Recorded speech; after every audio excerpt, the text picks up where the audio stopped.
Good day to you, my fellow Nigerian. In this part 6 of the new Nigerian principle, I want to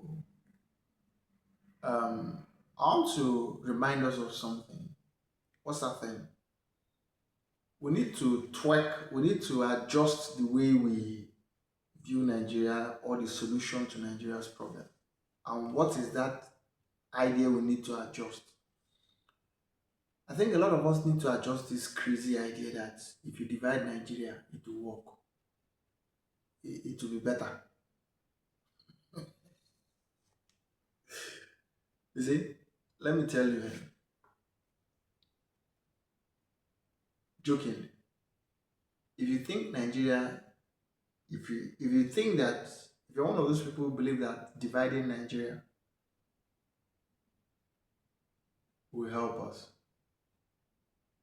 that means the division will be each family will be a country.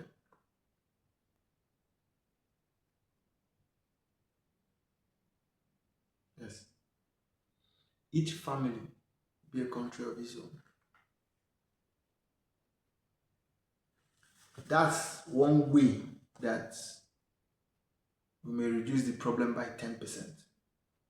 Because if you understand the leadership structure of Nigeria's problem, you will understand that if you make the mistake of even dividing Nigeria into 37 countries, it will multiply our problem. Yes, it will multiply it. Why? Because you have not tackled the central issue. And what is that central issue? That central issue is that people want to collect money in a wuru way. Now, let's leave the government for a time. Let's look at the basic person you meet on the street, the plumber you call to come and work your house, the carpenter you call to come and do something in your house. You call him, it's okay, come and do this work in my house. And he gives you his quotation. You say, let me go and buy it. He gets offended. What is wrong with this man? He doesn't trust me. Why would he say he wants to go and buy the parts that me I will use to come and work? And it's so organized that those people who are selling most of these parts used for particular professions, when they see you, who is not a practitioner of their profession, coming to buy the part, they will triple the price because in their mind they have assumed that you are a bad person. Why did you not call the person that is doing the job to come and do it for you? But let's be realistic. I called you to come and work for me. I did not call you that you will come and buy parts for me. The best thing you can do is you can say, okay, to prevent you from buying fake, if you follow you go buy the parts. It is left for me to now say, okay, I don't get time, I better carry this money, go buy the parts. But in most cases that people have been giving money to go and buy parts, they buy absolute nonsense. They buy the cheapest quality.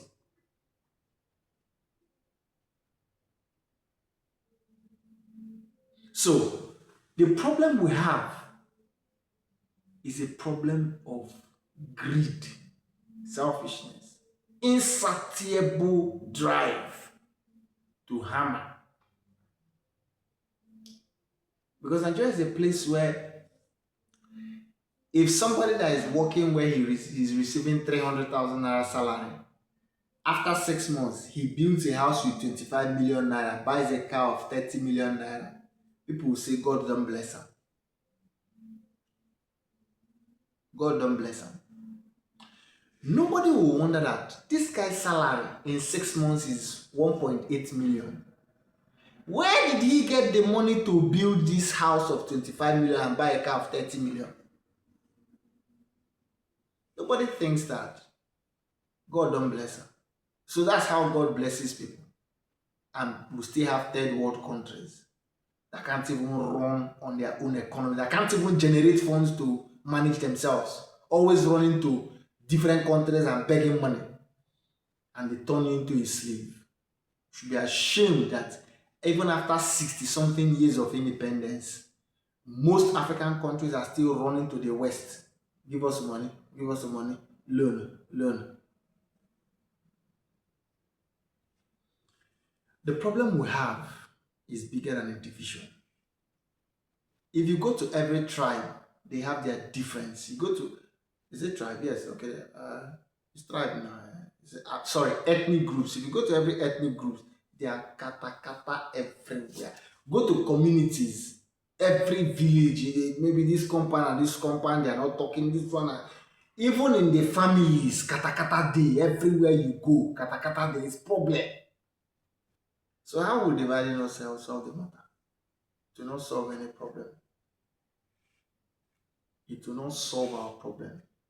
So we can solve our problem by concentrating our effort to build a better Nigeria via leadership, through applying the principles of growth, through adjusting our mindset. Because for me, I think what most of us need is total reorientation. That's when I'm talking of reorientation, I'm talking of like, let me use a simple illustration.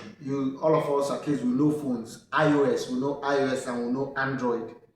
And we know that there is Android 4, Android 3, Android 10, Android 15, and Android 20. That's the version. Now, some of us are using Android 2 when some of us are using Android 15. Maybe that doesn't make much sense. Okay, you know WhatsApp. I think WhatsApp has stopped working from anything lower than Android 4, version 4.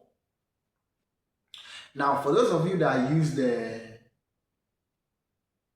computers in the past, so maybe you know about Windows XP, Windows Windows 2000, Windows 98. If you know Windows 98 and you know Windows 13 and BZ 15, I don't know the current version now.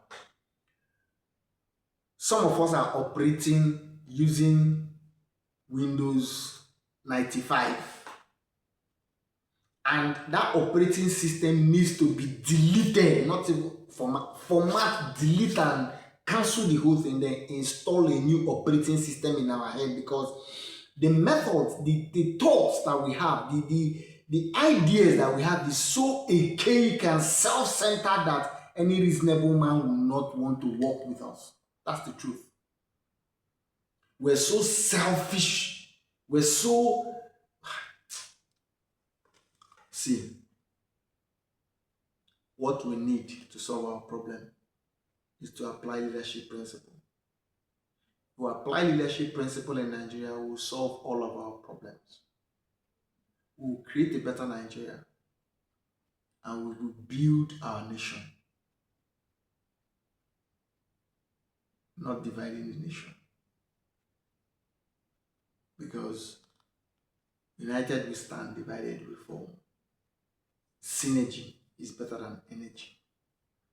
For me, I look forward to that utopian idea where nations are not separated by borders, where people are not saying I'm a nation, I'm a national of America, I'm a citizen of Yugoslavia, I'm a citizen of Novgorod, I'm a citizen of Kafanchan. No. I am an earthling. I am from Earth. Finish. And I am from Earth. And anywhere you go, you are from Earth. Finish. It's enough. I personally, for one, I don't even ask people where you are from. If I know you, if I meet you, I don't ask. Even if I ask, I could be so stubborn that, there was somebody who described me like that. He said, you are so stubborn that when they are telling you things that you don't want to hear, you need to enter. The conventional knowledge is that when you're telling somebody something that is a stubborn person or that is issue block, the thing will enter from this ear and go from this ear. But she said that my own does not even enter, and it is the truth. I don't even ask you where you're from. What do I want to do with where you are from? I know you're a human being. It's God that created you. Finish. I'm not interested in where you're from. Because if the moment I start knowing about where you're from, I'll start being biased. those people that behave anyhow, I'll start attributing the bad attitude of the people to you, or I'll start being tribalistic because we're also very tribalistic in Nigeria. Very tribalistic, nepotism. An average Nigerian will prefer, when I say an average, I'm not talking of a poor man on the street, I'm talking of the man you meet on the street, whether he drives a Range Rover or he has 5 private jets. An average Nigerian will prefer his brother that is highly ignorant to occupy an office than that a learned man from another community will be in that office. That's how we behave. And we say we want good leaders. When we look at the operational principles we're using. So, we have to create Nigeria because Nigeria is our collective responsibility.